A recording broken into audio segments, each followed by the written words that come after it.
기원전 334년 마케도니아의 왕 필립 2세가 근위병에게 암살됐다.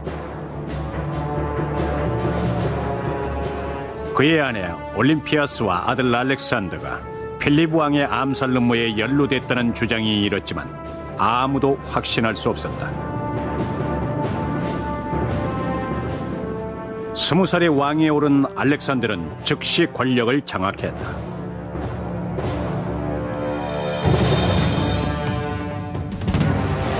알렉산더는 필립 2세가 시작한 대규모 공격을 계속 진행시켜 아시아를 정복했고 고대 시대 가장 강력한 페르시아의 다리우스 왕을 굴복시켰다.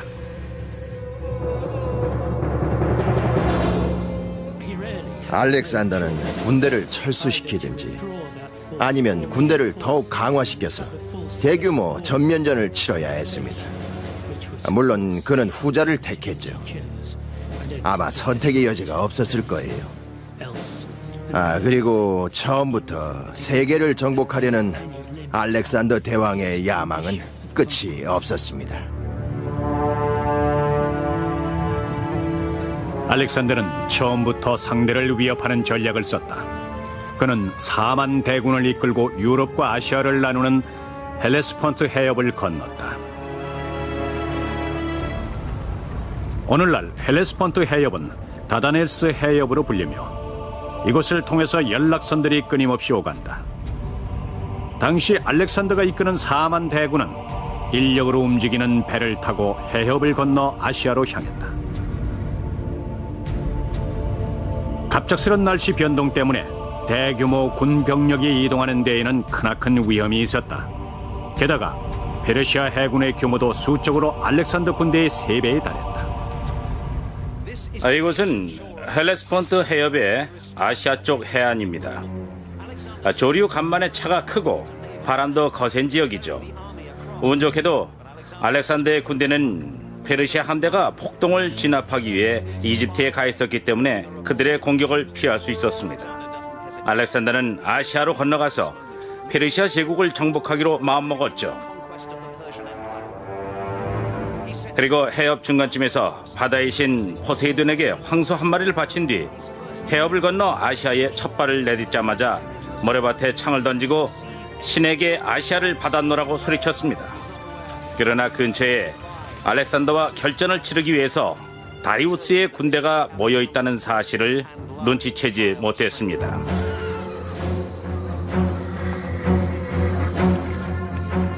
알렉산더를 애송이라고 야쁜 페르시아 왕 다리우스는 단숨에 끝장낼 수 있다고 보고 자신이 직접 군대를 지휘해서 시간 낭비할 필요가 없다고 생각했다. 대신 그는 자신이 가장 신뢰하는 멤논 장군을 보냈다. 그리스 용병인 멤논 장군은 자신에게 유리한 지형인 그라니쿠스 강을 전투지로 택했다. 알렉산더 시대에 그라니쿠스 강은 오늘날에 비해 거의 3배나 더 넓고 더 깊었다.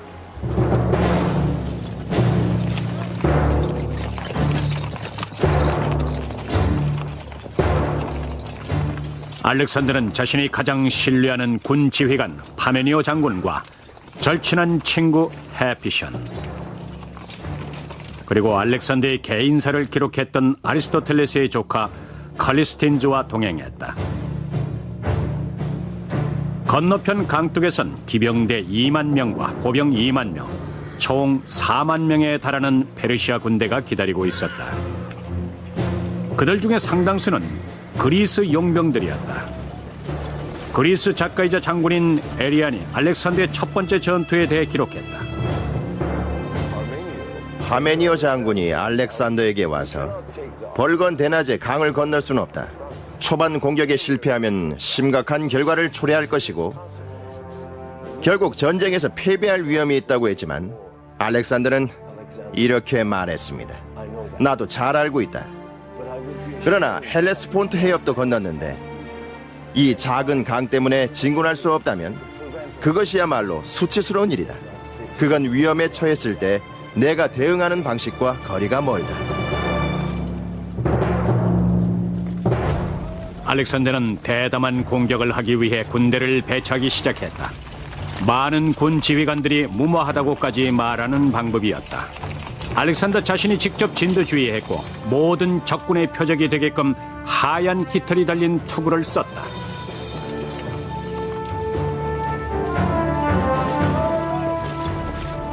알렉산더가 그라니쿠스 강에서 사용한 전략은 아버지 필립 2세에게 배운 전술이다.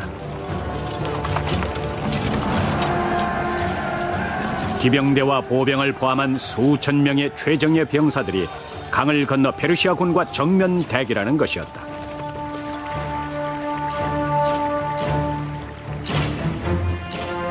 알렉산더는 기병대를 이끌고 상류를 건너 우측에서 적군을 공격할 계획이었다.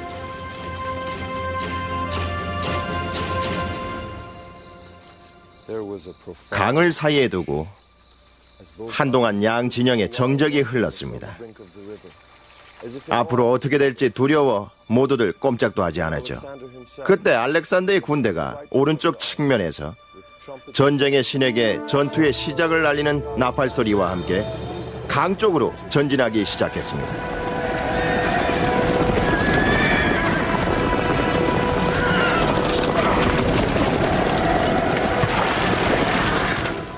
마치 미친 사람들의 필사적인 행동으로 보였습니다. 병사들을 집어삼킬 만큼 깊고 거센 강물로 뛰어들어 반대편의 가파른 강둑으로 올라 보병과 기병대의 철통 수비를 뚫으려는 것이었으니까요. 그럼에도 불구하고 알렉산더는 병사들을 재촉했습니다.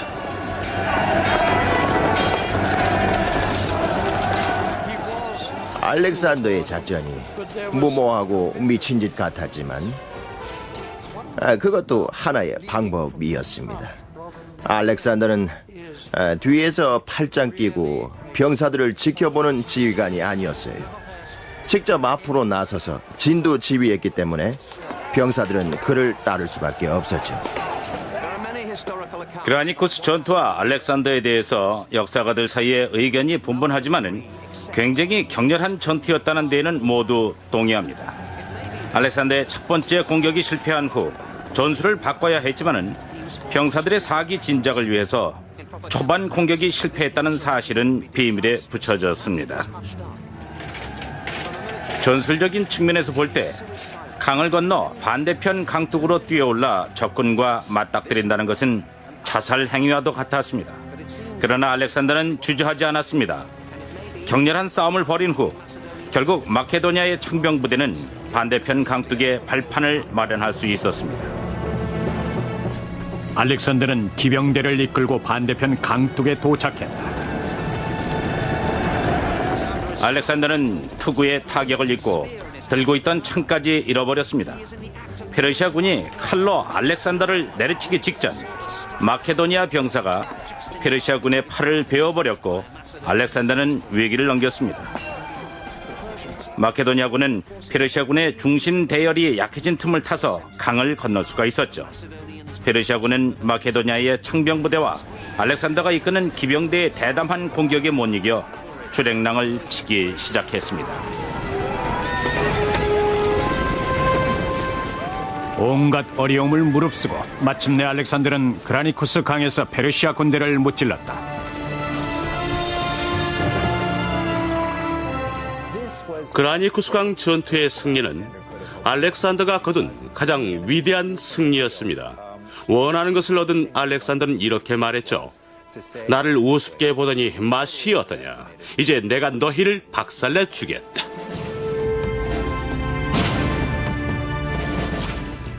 그라니쿠스 강 전투에서 승리한 후 알렉산더는 군대를 이끌고 페르시아를 공격했다. 간신히 목숨을 건진 멤논 장군으로부터 참패했다는 소식을 들은 다리우스 왕은 다음에 알렉산더의 군대를 만나면 자신이 직접 페르시아 군대를 지휘하겠다고 다짐했다.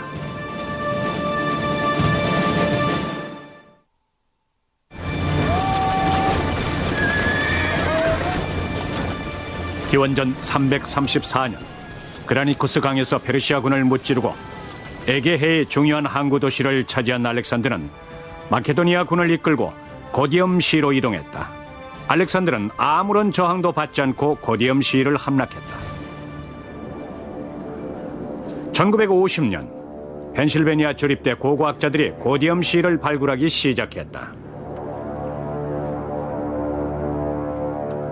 도시를 둘러싼 성벽과 집터, 심지어 알렉산더 대왕이 통과했다는 성문 입구까지 그대로 보존돼 있었다.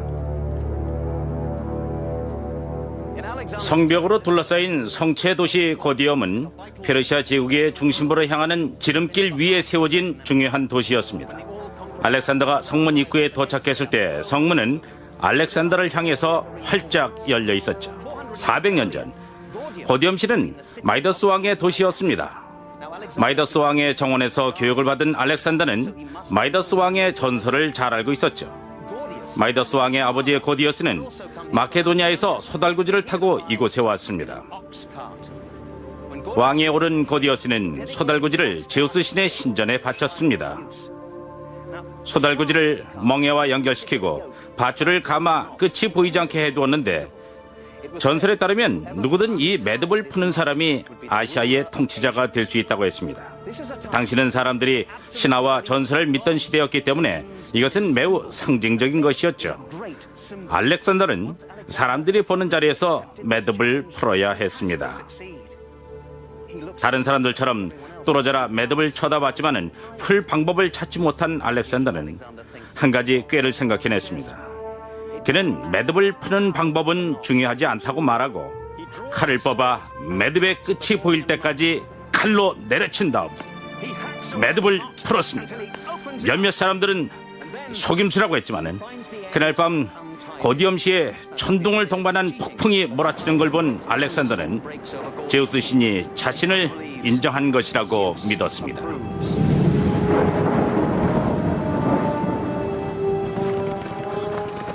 현대의 역사가들은 고디엄시의 일화를 통해서 종교적 신념이 강하고 처세술에 능통한 알렉산더의 모습을 엿볼 수 있다고 말한다.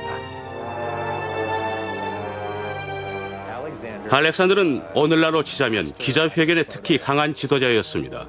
여론을 형성할 목적이든 아니면 자신을 선전할 목적이든 그는 병사들을 감명시킬 필요가 있거나 자신이 통치하게 될 사람들을 감명시킬 필요가 있다고 판단되면 특유의 쇼맨십을 발휘했죠. 알렉산더의 군대는 늘 기세가 등등했지만 그런 그들 앞에 최대의 시련이 기다리고 있었다. 알렉산더의 군대는 페르시아의 다리우스 왕이 직접 대규모 군대를 이끌고 알렉산더의 정복 전쟁을 저지하기 위해서 이수스로 진군한다는 소식을 듣자마자 고디엄시를 떠나 남쪽으로 이동했다. 다리우스 왕이 60만 대군을 이끌었다고 주장하는 역사가들도 있지만 대부분의 역사가들은 6만에서 10만 정도로 추정한다. 그러나 4만 명 정도로 추산되는 마케도니아군을 훨씬 웃도는 수였다. 규모 면에서 알렉산더보다 훨씬 유리했음에도 불구하고 다리우스 왕은 자신이 가장 신뢰하는 장군들에게 자문을 구했다. 로마의 역사가 커티우스 루퍼스가 그들의 만남을 기록했다. 페르시아 왕 다리우스는 경험 많은 군인인 카리디모스를 찾아가서 이 정도면 적군을 물리칠 수 있겠는지 자문을 구했습니다. 카리디모스는 이렇게 대답했지요. 전하의 군대는 이웃 나라의 공포감을 불러일으킬 것입니다. 페르시아 군대는 자주색과 금빛으로 빛나지만 그에 비해 마케도니아 군대는 촌스럽고 세련돼 보이지 않습니다. 그러나 그들에겐 강인한 창병 부대가 있습니다.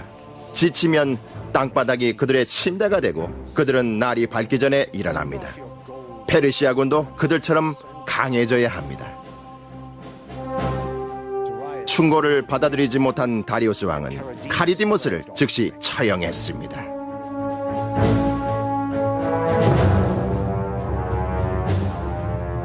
다리우스 왕은 자신이 이끄는 페르시아 군대가 알렉산더의 군대를 무찌를 것이라 확신했지만 전투에서 우위를 차지하기 위해 기습 공격을 준비했다.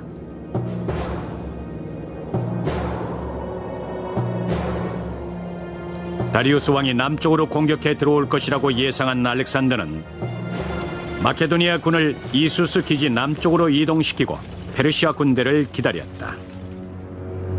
그러나 그때 알렉산더는 놀라운 소식을 들었다. 다리우스 왕이 몰래 군대를 산길로 이동시킨 뒤 이수스 북쪽을 공격해서 알렉산더의 보급로를 차단시키고 공격 준비를 서두른다는 것이었다. 결국 알렉산더는 방향을 돌릴 수밖에 없었다.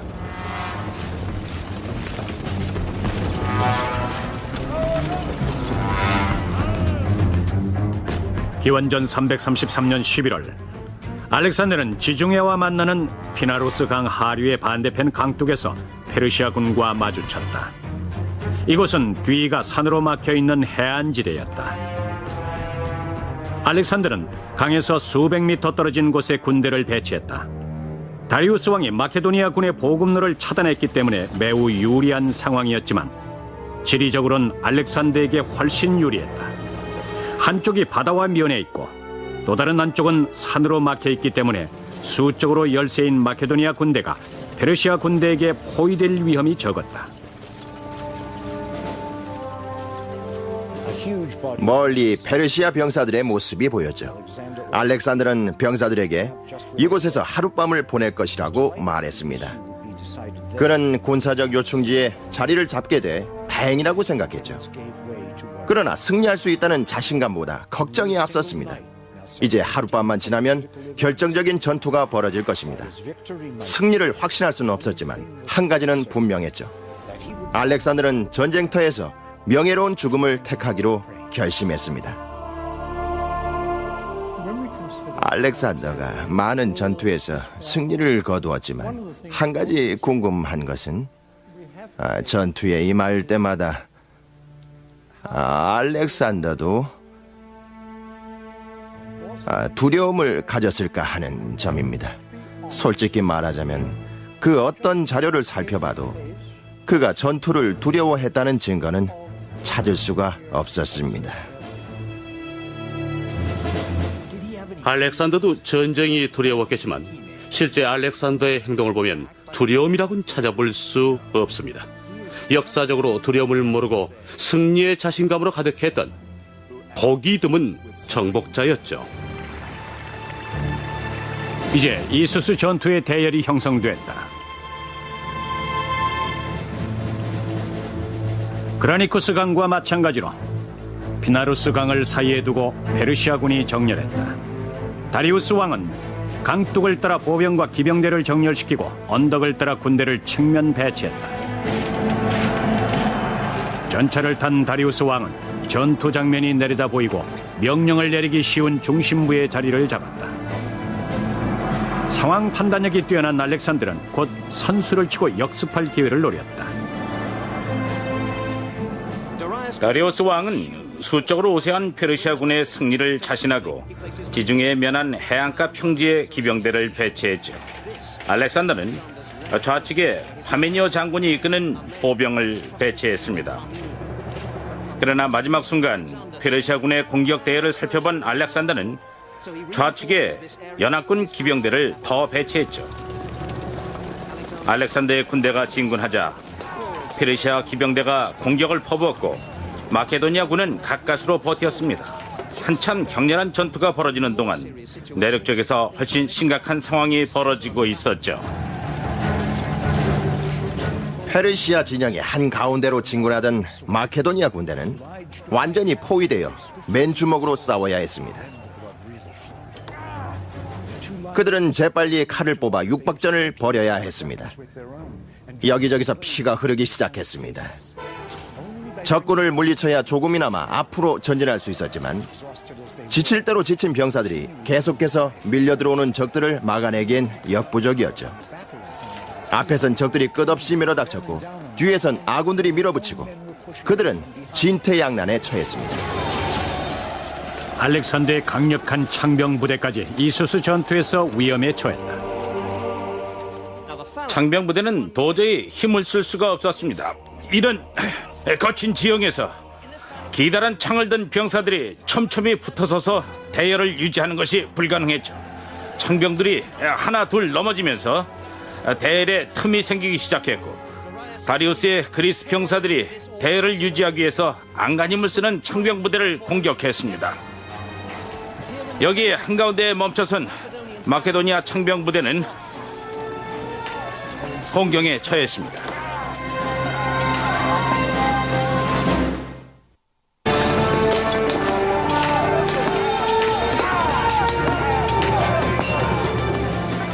기원전 333년 11월 이수스 전투는 아시아를 정복하려는 알렉산더에게 매우 중요한 전투였다. 그러나 다리우스 왕이 이끄는 군대에 비하면 수적으로 열세였다. 거친 지형 때문에 전설적인 마케도니아의 창병부대와 보병들은 전진할 수 없었고 결국 그들은 피비린내 나는 육박전을 벌여야 했다. 알렉산더가 이끄는 기병대만이 마케도니아의 승리를 안겨다 줄 수 있는 유일한 희망이었다. 알렉산더는 용감한 군인이자 지혜로운 지휘관이었죠. 전차를 탄 다리우스 왕은 어디서든 눈에 띄었습니다. 그의 동생 옥사스레스는 알렉산더가 기병대를 이끌고 다리우스 왕의 전차가 있는 곳으로 돌진하는 모습을 봤습니다. 페르시아의 뛰어난 장군들이 다리우스 왕의 전차 주변에서 왕을 지키고 있었습니다. 그들은 다리우스 왕의 눈앞에서 끝까지 싸우다가 장렬한 죽음을 맞이했습니다. 페르시아 왕 다리우스는 당황하기 시작했다. 그러나 전투가 끝나려면 아직도 멀었다. 알렉산더는 어떻게든 진지를 사수하기 위해서 안간힘을 쓰는 창병부대에게 관심을 돌렸다.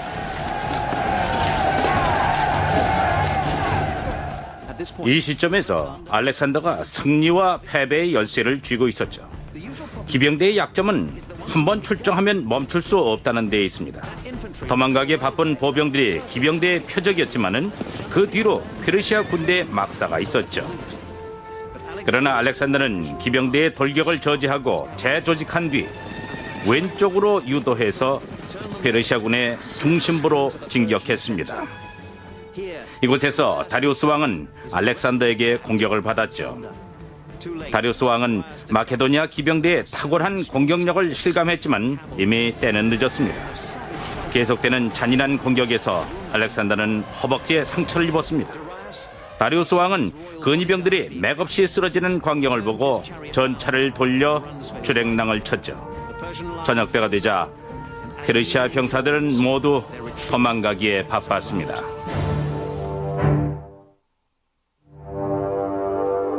기원전 333년 이수스 전투 이후 알렉산더는 포로돌 사이에 다리우스 왕의 어머니와 아내 그리고 아직 미혼인 두 딸이 있다는 얘기를 들었다. 그들은 다리우스 왕이 전쟁터에서 전사했다고 믿었다. 알렉산더는 그 이야기를 듣자마자 다리우스 왕은 죽지 않았으니 걱정 말고 자신을 두려워하지 말라는 전가를 보냈습니다.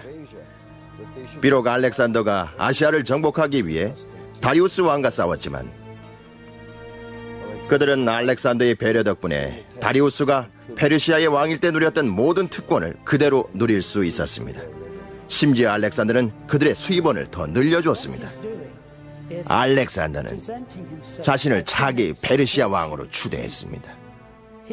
때문에 페르시아의 여자들을 보호하는 것이 합법적으로 페르시아 왕이 된 알렉산더의 의무였죠. 그렇게 함으로써 만천하에 이렇게 선전하는 것입니다.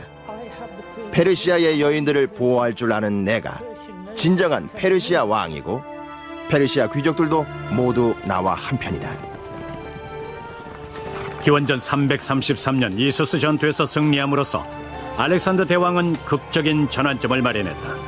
그는 세계에서 가장 강력한 왕이 이끄는 세계에서 가장 강력한 군대를 무찌른 것이었다. 알렉산더는 아시아의 항구들을 차례로 정복했다. 키프로스와 페니키아는 쉽게 손에 넣을 수 있었다. 그때 알렉산더는 페르시아 왕 다리우스에게 편지를 받았다. 다리우스는 몸값을 줄 테니 페르시아 포로를 석방시켜달라고 호소했습니다. 또한 유프라테스 강 서쪽 지역을 떼주고 딸과 결혼시켜주겠다고 했죠. 이 조건을 받아들인다면 둘은 친구요 동맹관계가 될 것이라고 했죠. 옆에 있던 파메니어 장군이 내가 만약 알렉산더라면 그 제안을 받아들이겠다고 하자 알렉산더는 내가 파메니어라면 나도 그렇게 하겠다고 받아넘겼습니다. 알렉산더는 즉시 다리우스에게 답장을 보냈습니다. 본인은 페르시아의 장고들을 물리치고 다리우스 왕과 당신이 이끄는 페르시아 군대까지 물리쳤다. 이후 내게 할 말이 있으면 대등한 어투를 쓰지 말고 아시아의 왕에게 하듯이 하라. 당신 소유의 것은 이제 모두 다 내 것이다. 왕위를 원한다면 도망가지 말고 정정당당하게 나와서 싸워라. 어디에 숨어있든 내가 당신을 찾아낼 것이다.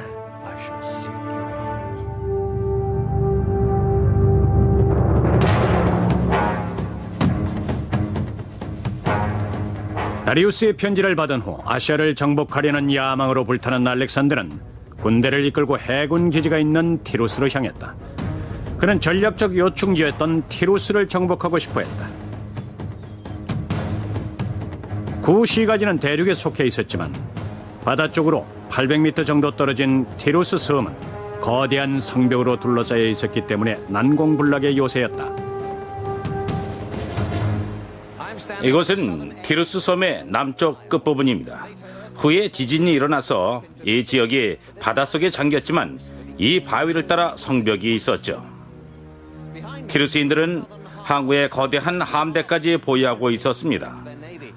알렉산더에게 함대가 있었다면 바다에서 육해군 합동작전을 벌였겠지만은 1년 전에 그는 대담한 결정을 내렸습니다. 보유하고 있던 모든 함대를 처분하고 항구에 있는 해군 보급기지를 파괴시킨 뒤 육지에서 페르시아 함대를 물리치는 전략을 선택했기 때문에 티루스 섬은 중요한 전략적 요충지였습니다. 티루스 섬을 지배하면 가장 거대한 항구를 차지할 수 있었다. 기원전 332년 1월 알렉산더가 도착했을 때 티루스 왕은 페르시아 함대에 있었다. 알렉산더의 요구사항을 듣기 위해 티루스의 특사들이 파견됐다. 처음에 알렉산더는 외교로 해결하려 했습니다. 티루스인들이 여기까지 나와서 알렉산더를 맞이하자 알렉산더는 섬에 있는 헤라클레스 신전에서 제사를 지내고 싶다고 말했습니다. 알렉산더에게 섬을 내줄 수 없다고 판단한 티루스인들은 정중하게 구시가지에 있는 헤라클레스 신전으로 가자고 했죠. 알렉산더는 화가 나서 티루스 섬도 육지의 일부라는 것을 보여주겠다고 말했습니다. 알렉산더는 티루스를 정복하기 위해서는 한 가지 방법뿐이라고 생각했습니다. 알렉산더는 그 누구도 상상하지 못한 방법을 동원해서 거대한 성벽에 둘러싸인 티루스 섬을 정복하겠다고 마음먹었다. 티루스인들은 물론이고 마케도니아 병사들도 예상치 못한 방법이었다. 알렉산더는 육지와 섬을 연결하는 800m에 달하는 방파제를 건설하기로 했다.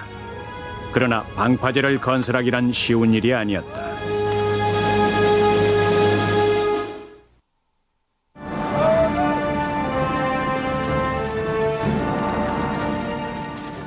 알렉산더 대왕은 티루스 섬 정복길에 뜻하지 않은 걸림돌을 만났다. 육지와 섬을 연결하는 방파제를 건설해서 티루스를 포위 공격하겠다는 그의 계획에 마케도니아 병사들도 놀라지 않을 수 없었다.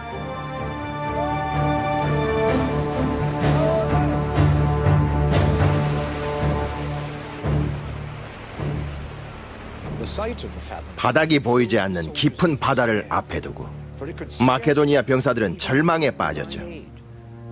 신의 힘을 빌린다 해도 방파제를 쌓는다는 건 불가능해 보였습니다. 바다에 방파제를 쌓으려면 주변 지역의 바위란 바위는 아예 씨가 마를 것처럼 보였고 날씨가 험악해서 섬과 육지 사이의 거리가 좁혀질수록 바다는 더욱 거세졌습니다. 티루스인들은 알렉산더의 계획을 터무니없다고 보고 괜한 집착이라고 생각했다. 티루스인들은 어떻게 알렉산더를 물칠 수 있다고 확신했을까요? 여기 보이는 로마 성벽은 서기 1세기와 3세기의 것들이었지만은 저 아래 알렉산더 시대의 성벽이 그대로 남아 있습니다. 이 돌덩어리들은 2500년 된 것들이고 당시 도시를 둘러싸고 있던 거대한 성벽과 탑의 일부분이었죠. 알렉산더가 이곳에 오기 300년 전 바빌론의 네부카덴자 왕은 13년 동안 이곳을 포위 공격했지만은 결국 정복하는 데는 실패했습니다. 이게 바깥쪽 성벽이죠? 알리 바다위는 티루스 유적지를 연구하는 고고학자다. 그는 알렉산더 시대에 2m 간격으로 된 두 겹의 성벽이 섬을 둘러싸고 있었다고 설명한다. 바깥쪽 성벽의 토대는 해수면 아래에 있었다. 티루스인들은 누군가 티루스 섬을 공격하면 일단 섬에 도착해서 성벽을 공격할 것이라고 생각했습니다. 때문에 그들은 애초에 성벽을 쌓을 때 섬의 제일 가장자리부터 성벽을 쌓기 시작했습니다. 그래서 성벽을 넘으면 바로 바다였어요. 병사들이 방파제 건설을 준비하는 동안 알렉산더는 방파제 쌓기를 준비하는 모습을 보고 티루스 지도자들이 마음을 바꾸길 고대했다. 그는 마지막까지 전쟁을 피하고 외교로 해결하고 싶었다.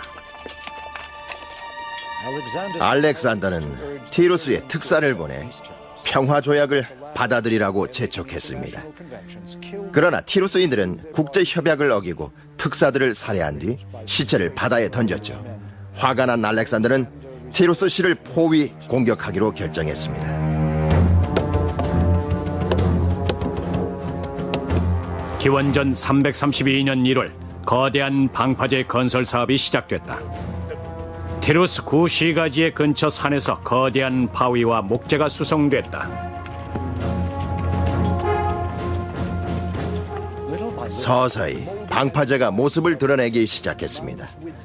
그러나 해변에서 멀어질수록 바다가 더 깊어져서 방파제를 쌓는 데 필요한 바위와 목재의 양이 기하급수적으로 늘어났습니다. 티루스인들은 범선을 타고 방파제 주변을 맴돌며 일꾼들에게 돌이나 화살을 쏘아대기 시작했죠. 알렉산더는 짐승의 가죽과 이불을 이어붙인 거대한 막을 쳐서 사람들을 보호했습니다. 그리고 접근하는 배를 공격하기 위해 방파제에 2개의 탑을 세웠습니다. 마침내 방파제가 거대한 성벽으로 둘러싸인 섬에 가까워지자 티루스인들은 대담한 조치를 취했다. 티루스인들은 배에 기름을 가득 싣고 기름병을 매단 화살을 쏘아댔죠. 고대의 네팜탄에 해당하는 무기였습니다. 티루스인들이 배를 방파제 근처까지 끌고 가서 불붙은 화살을 마구 쏘아대자 나무로 된 울타리에 불이 붙었습니다. 동시에 그들은 작은 배를 타고 방파제 양쪽으로 접근해서 일꾼들을 공격했습니다. 공격은 매우 효과가 있었죠. 방파제는 순식간에 잿더미로 변했습니다. 이에 굴하지 않고 알렉산더는 새로운 방파제를 다시 쌓기 시작했다. 알렉산더는 바다에서 포위 공격을 하는 것만으론 티루스를 정복할 수 없다는 사실을 깨달았다. 기원전 332년 7월 마침내 2번째 방파제가 완성됐다. 근처 키프로스에서 빌려온 함대도 모든 준비를 마쳤다.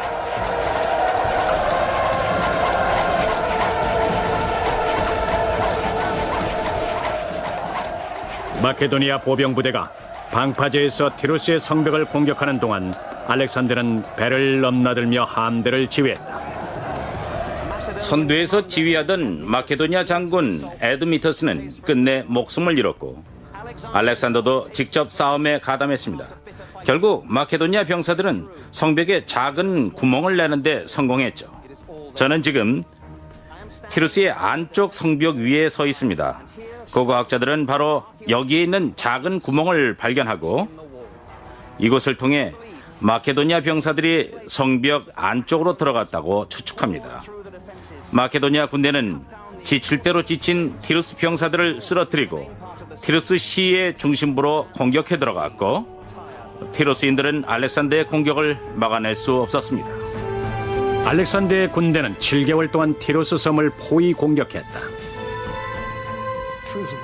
티루스 섬을 정복하는 데 성공한 알렉산더는 계획대로 헤라클레스 신전에서 제사를 지낼 수 있었죠. 그러나 티루스인들은 알렉산더의 요청을 거절한 대가를 치러야 했습니다. 알렉산더는 10,000명이 넘는 티루스인들을 대량 학살했습니다. 몇몇 티루스인들은 마지막까지 성체를 지켰고 나머지는 이곳 헤라클레스 신전으로 피신했습니다. 다른 고대의 성지처럼 이곳에도 건물들이 가득했죠. 피비린내 나는 7개월간의 전투 끝에 마침내 알렉산더는 헤라클레스 신에게 제사를 지내기 위해 이곳에 도착했죠. 이곳에 피신해 있던 티루스인들은 목숨을 구할 수 있었지만 신전 밖에선 대량 학살이 이어졌습니다. 8,000명 이상의 티루스인들이 살해됐고 3만 명 이상의 군인들이 노예로 전락했습니다. 오늘날 이 도로는 알렉산더의 명령에 따라 축조된 방파제 위에 건설된 것이다. 그의 무자비한 티루스 포위 공격이 마침내 성공했다는 소식이 아시아 전역으로 퍼져나갔다. 알렉산더는 전략적으로 꼭 필요한 일이라면 불가능한 일이라도 끝까지 밀고 나가 결국 목표를 이루었습니다. 알렉산더가 성체로 둘러싸인 티루스 섬을 정복한 사실은 전쟁 역사상 가장 위대한 공적으로 기록됐다. 자신의 능력을 믿고 또한 자신이 지휘하는 군대의 힘을 믿었던 알렉산더 대왕은 다리우스 왕을 물리치고 페르시아 전체를 정복하겠다는 목표를 세웠다. 그러나 그에 앞서 알렉산더는 개인적으로 자신이 신의 아들이라는 것을 증명하고 싶었다.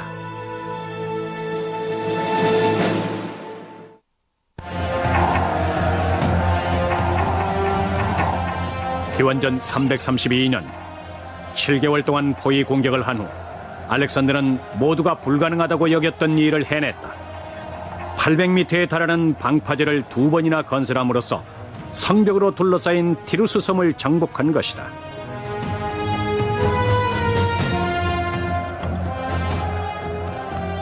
에게해에 있는 항구 도시를 모두 정복한 알렉산더는 자신감에 넘쳐 군대를 이끌고 이집트로 향했다.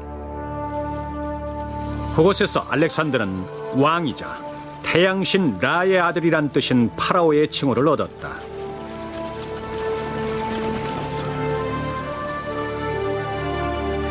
헬리오폴리스와 멤피스를 여행한 후 알렉산더는 장엄하고 아름다운 해안선을 바라보며 항구 도시 건설을 계획했다.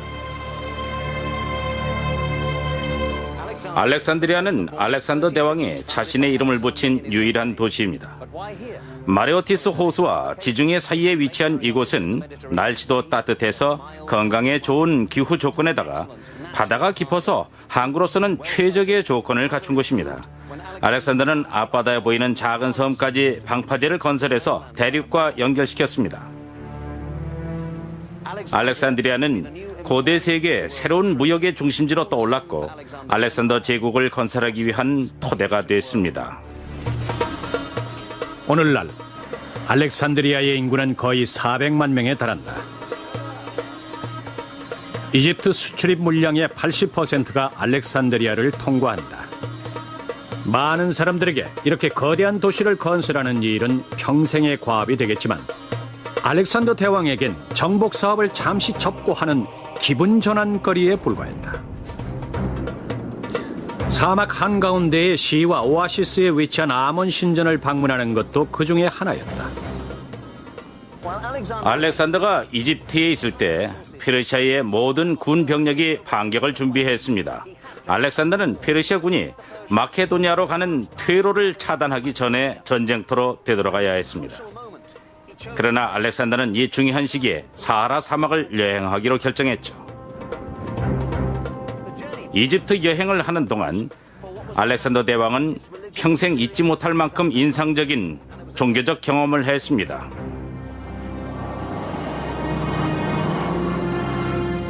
알렉산더는 모래가 끝없이 펼쳐진 광활한 사막을 횡단했습니다. 4일 후 물이 떨어지자 알렉산더 일행은 극심한 갈증으로 고생했습니다.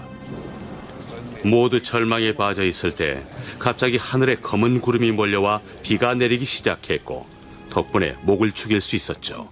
또 한 번은 모래 언덕에서 길을 잃고 헤매던 알렉산더 일행이 까마귀 2마리의 안내를 받고 신전으로 가는 길을 찾았습니다. 신이 자신의 방문을 환영하는 것이라고 여긴 알렉산더는 발걸음을 재촉했죠.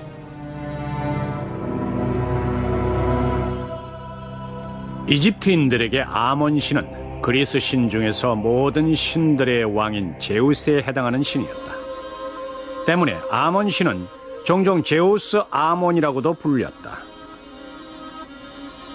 알렉산더는 시와로 가서 신탁을 받아 자신이 신의 아들임을 확인하고 싶었다. 오늘날 시와엔 여전히 신전의 흔적이 남아있다. 바로 이곳에서 사제가 알렉산더 일행을 맞이했습니다. 사제는 나의 아들을 뜻하는 그리스어 파이디온이라고 말하려다가 그만 파이디오스, 즉 제우스의 아들이라고 말해버렸습니다. 어쨌든 알렉산더에겐 기분 좋은 시작이었죠. 원래 신탁은 보통 마당에서 이루어졌지만은 알렉산더는 굉장히 중요한 손님이었고 알렉산더 자신도 굉장히 개인적인 질문을 원했기 때문에 그는 곧장 신전 안으로 들어가서 신에게 직접 질문을 하도록 허가를 받았죠.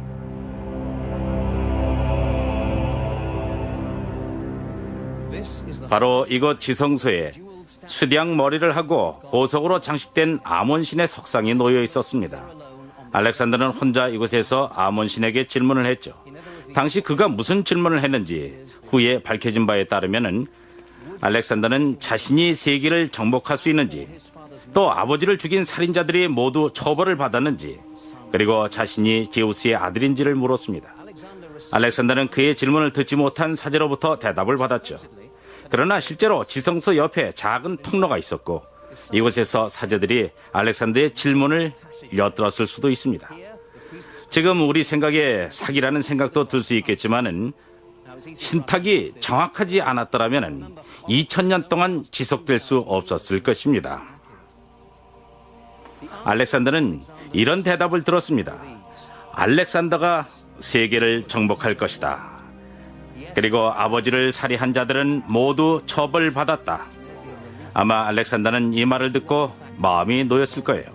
자신이 아버지의 죽음에 연루됐다면 신의 처벌이 임박했는지 알 필요가 있었으니까요. 마지막 질문에 대한 대답은 명확했습니다. 사제는 알렉산더의 아버지는 필립 2세가 아니라 바로 제우스 아몬 신이라고 대답했습니다. 시와 신전의 사제들이 알렉산더가 신의 아들임을 정식으로 인정했을 때 알렉산더 옆에는 아무도 없었다. 증인도 없었고 오직 알렉산더뿐이었다. 그러나 신탁을 받은 후 사막을 가로질러 자신의 군대에 다시 합류했을 때 앞으로 절대 패하지 않는다는 알렉산더의 믿음은 그 어느 때보다도 확고했다. 알렉산더는 자신을 신이라고 믿어 의심치 않는 또 다른 유일한 사람인 다리우스 왕과 대결해야 했다. 다리우스 왕은 알렉산더와 충돌할 것에 대비해서 알렉산더의 가장 강력한 병기인 창병부대를 무력화시킬 수 있는 비밀 무기를 준비하고 있었다.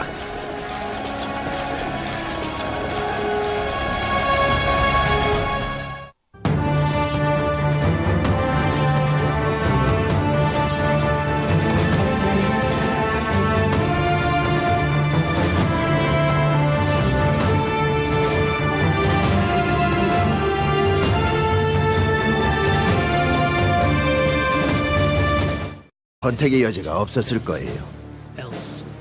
그리고 처음부터 세계를 정복하려는 알렉산더 대왕의 야망은 끝이 없었습니다. 알렉산더는 처음부터 상대를 위협하는 전략을 썼다. 그는 4만 대군을 이끌고 유럽과 아시아를 나누는 헬레스폰트 해협을 건넜다. 오늘날 헬레스폰트 해협은 다다넬스 해협으로 불리며 이곳을 통해서 연락선들이 끊임없이 오간다. 당시 알렉산더가 이끄는 4만 대군은 인력으로 움직이는 배를 타고 해협을 건너 아시아로 향했다. 갑작스런 날씨 변동 때문에 대규모 군 병력이 이동하는 데에는 크나큰 위험이 있었다. 게다가 페르시아 해군의 규모도 수적으로 알렉산더 군대의 3배에 달했다. 이곳은 헬레스폰트 해협의 아시아 쪽 해안입니다. 조류 간만에 차가 크고 바람도 거센 지역이죠. 운 좋게도 알렉산더의 군대는 페르시아 함대가 폭동을 진압하기 위해 이집트에 가 있었기 때문에 그들의 공격을 피할 수 있었습니다. 알렉산더는 아시아로 건너가서 페르시아 제국을 정복하기로 마음먹었죠. 그리고 해협 중간쯤에서 바다의 신 포세이돈에게 황소 한 마리를 바친 뒤 해협을 건너 아시아에 첫 발을 내딛자마자 모래밭에 창을 던지고 신에게 아시아를 받아놓으라고 소리쳤습니다. 그러나 근처에 알렉산더와 결전을 치르기 위해서 다리우스의 군대가 모여있다는 사실을 눈치채지 못했습니다.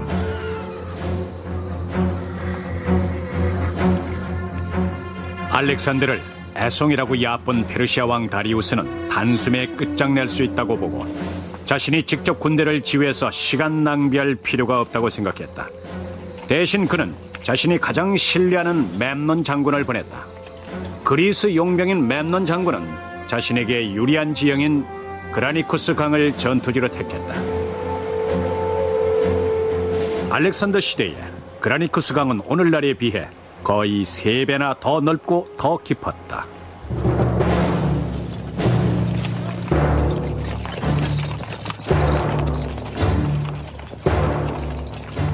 알렉산더는 자신이 가장 신뢰하는 군 지휘관 파메니오 장군과 절친한 친구 그의 아내 올림피아스와 아들 알렉산더가 필립 왕의 암살 음모에 연루됐다는 주장이 이렇지만 아무도 확신할 수 없었다. 20살의 왕위에 오른 알렉산더는 즉시 권력을 장악했다.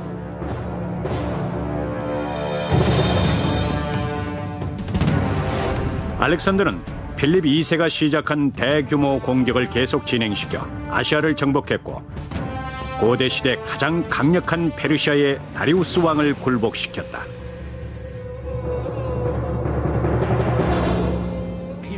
알렉산더는 군대를 철수시키든지 아니면 군대를 더욱 강화시켜서 대규모 전면전을 치러야 했습니다. 물론 그는 후자를 택했죠. 아마